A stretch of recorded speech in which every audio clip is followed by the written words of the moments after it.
yanaluha wala dima'uha walakin yanaluhu taqwa minkum. Tidak akan sampai apa?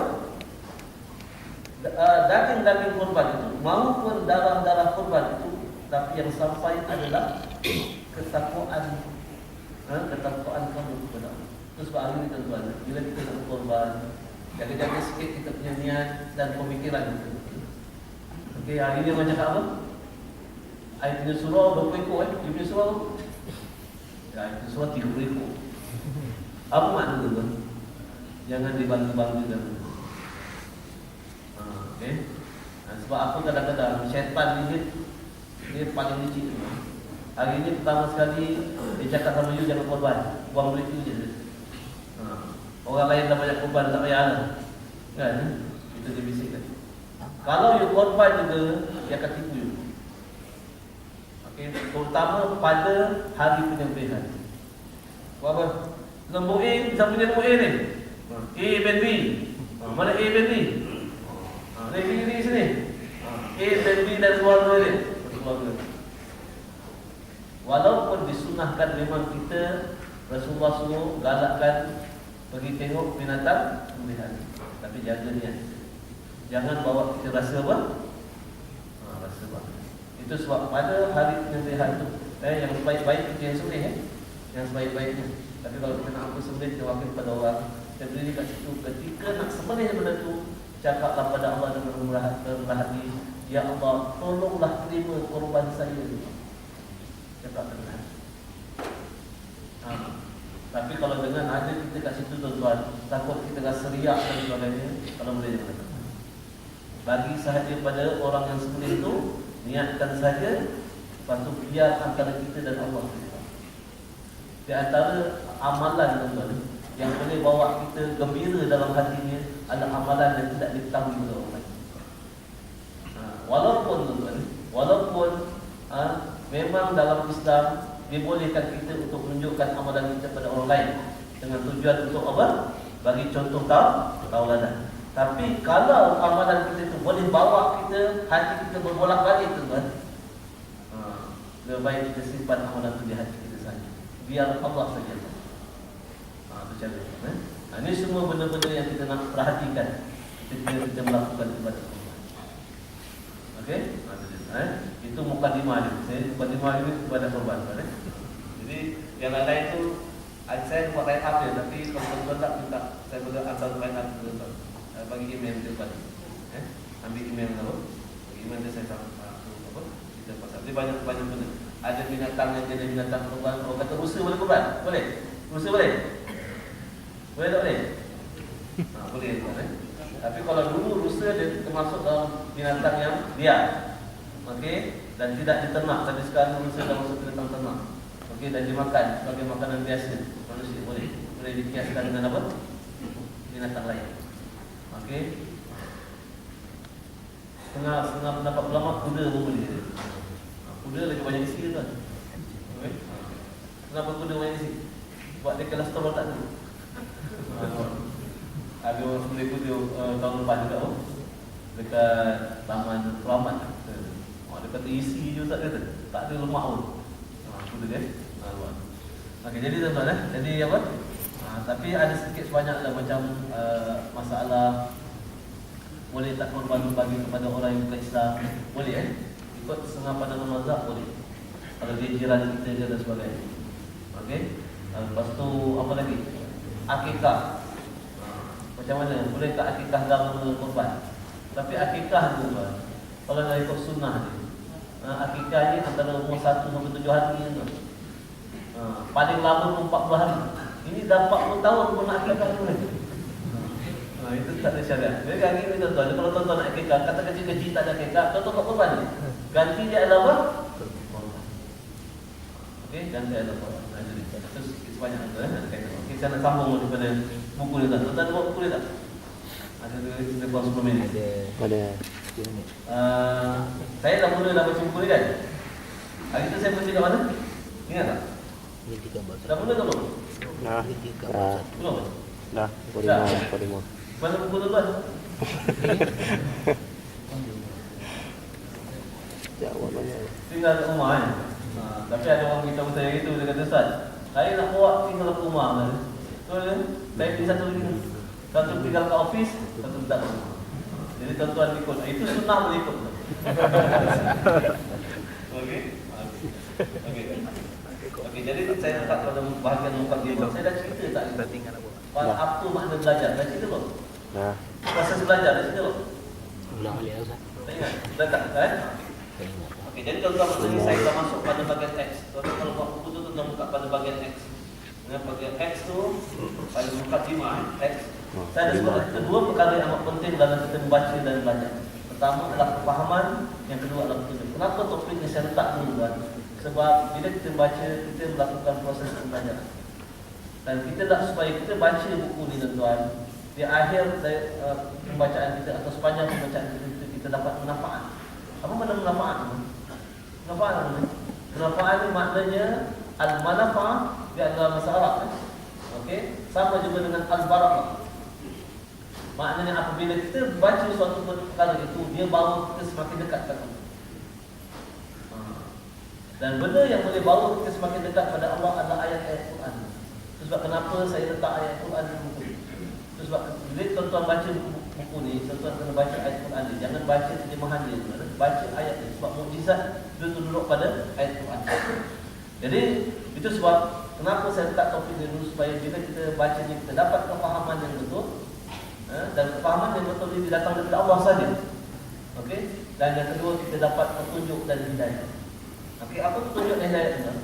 Petunjuk dan hidayah ini apabila kita belajar, kita dapat kefahaman yang betul, dan dengan kefahaman yang betul itu kita ada kekuatan untuk mengamalkan dia dengan ikhlas. Itu yang penting.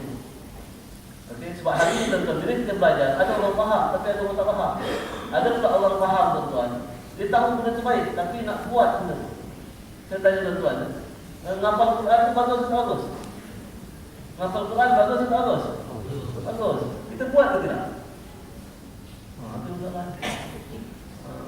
Jadi maknanya, kita tahu dah benda itu bagus, benda itu baik, tapi strength nak buat benda itu. Dan strength nak buat benda itu pun datang dari Allah. Sebab petunjuk dan hidayah itu datang dari Allah. Okey? Jadi kalau kita lihat kat situ, saya dah sebut tadi itu dua perkara yang amat penting dalam kita baca dan belajar. Dan seperti kita beritahu itu makna belajar dulu pada ayat 78 surah An-Nahl. Ayat 78 surah An-Nahl.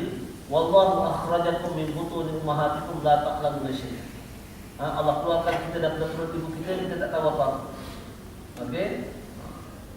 Ya, tapi ada orang kata bila keluar daripada bayi itu dah boleh belajar dalam perut kan? Kita pernah dengar ada orang kata bayi boleh belajar dalam perut? Pernah? Tapi dia cakap orang putih lah tu.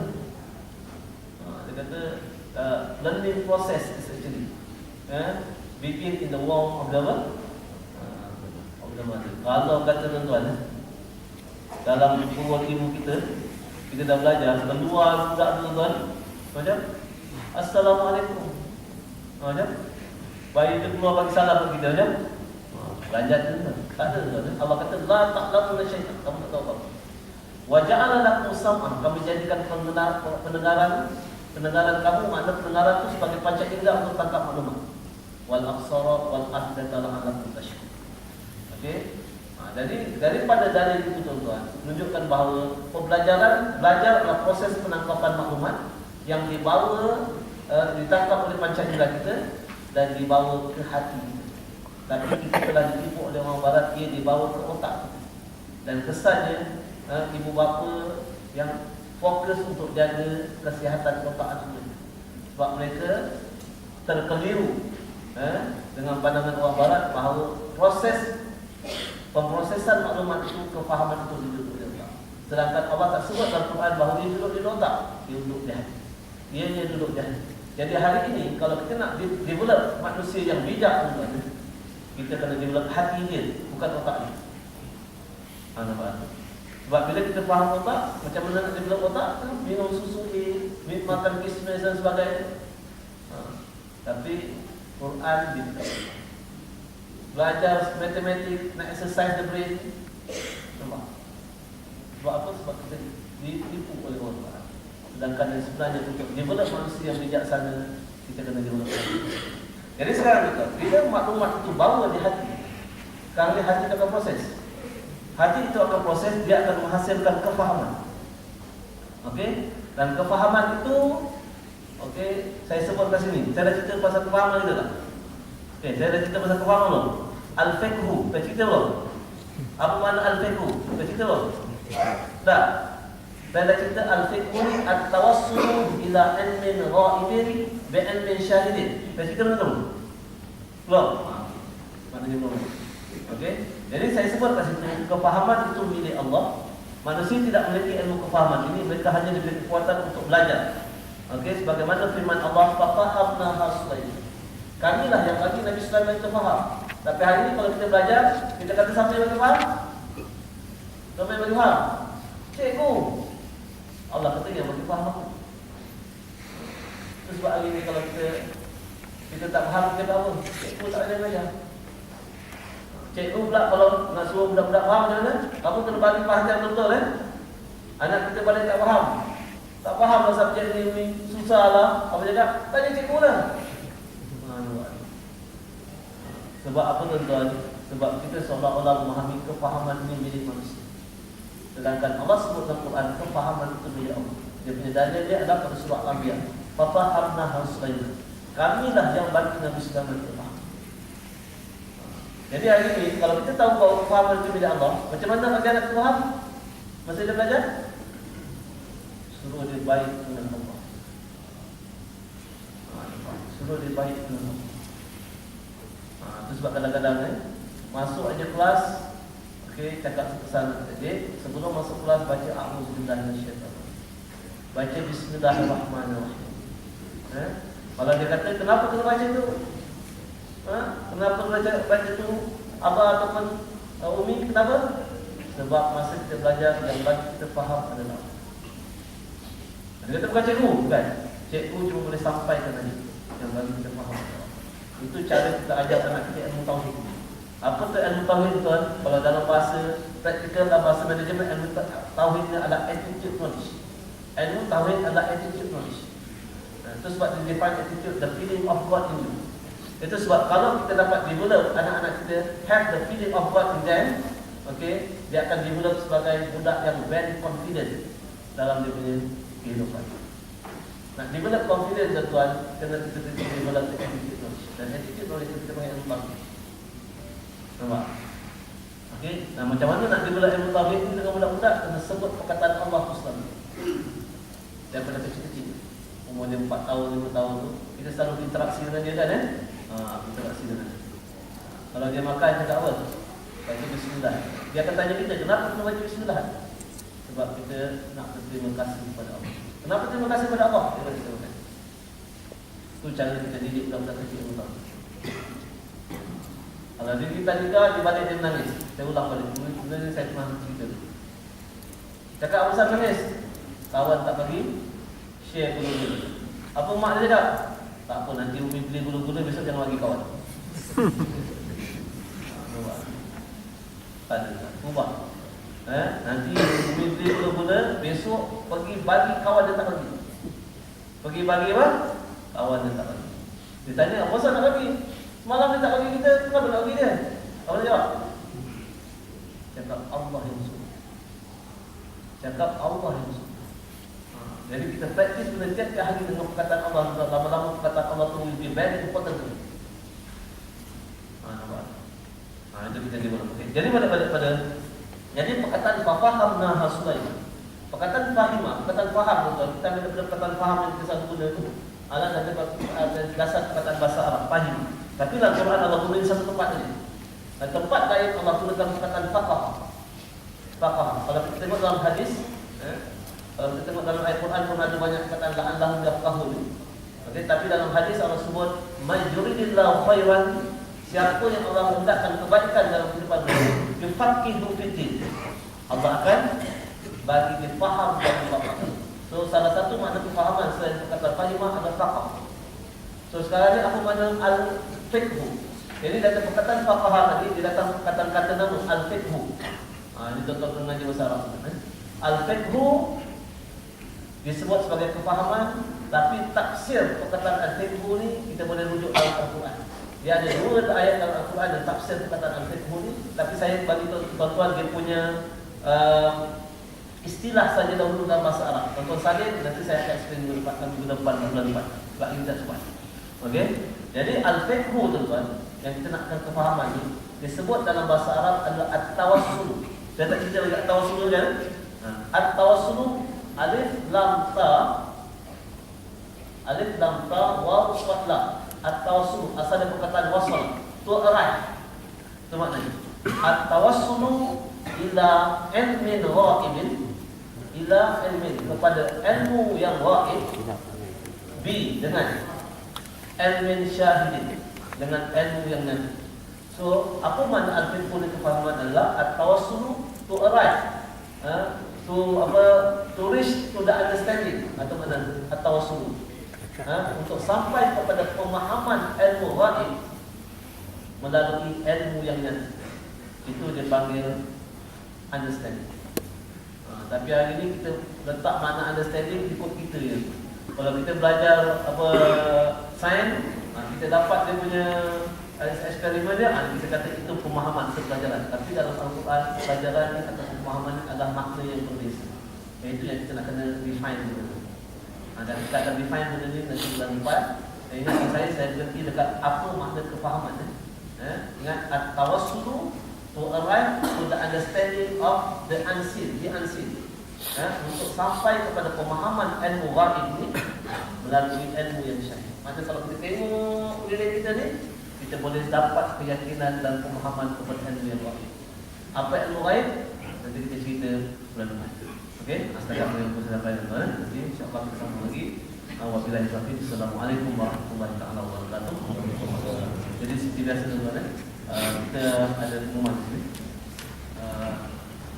Solat hajat dan doa selamat untuk projek Zuhal is platform. Okey. Supaya ini berjalan lancar diberkati Allah SWT. Itu satu, kita akan buat solat hajat seperti ini. Yang kedua tuan-tuan, saya ada sebut benda ni sebelum ni. Kalau ada masih satu lagi nak dia panggil apa? Join korban yang dilakukan oleh Mahtafiz Mahtafiz Al-Iqbal, kita masih buka lagi sampai hari Selasa depan. Okey, ini satu bahagian RM400. Jadi tuan-tuan boleh hubung sama saya ataupun sama Cik Zul ke ataupun Cik Jalal ke. Okey, kalau ada siapa-siapa nak apa. Betul. Kalau tuan-tuan rasa tak mampu, kalau tuan-tuan ada korban tempat lain, tuan-tuan rasa nak bagi sekilo lagi kepada Mahtafiz pun dia anu-anukan. Tapi kalau tuan-tuan tak mampu juga, seko pun tak. Kita dah cerita kepada. Okey, jadi biasa kalau ada siapa-siapa nak bagi semangat pun, alu-alukan. Kita kata. Jadi setakat tu, Allah.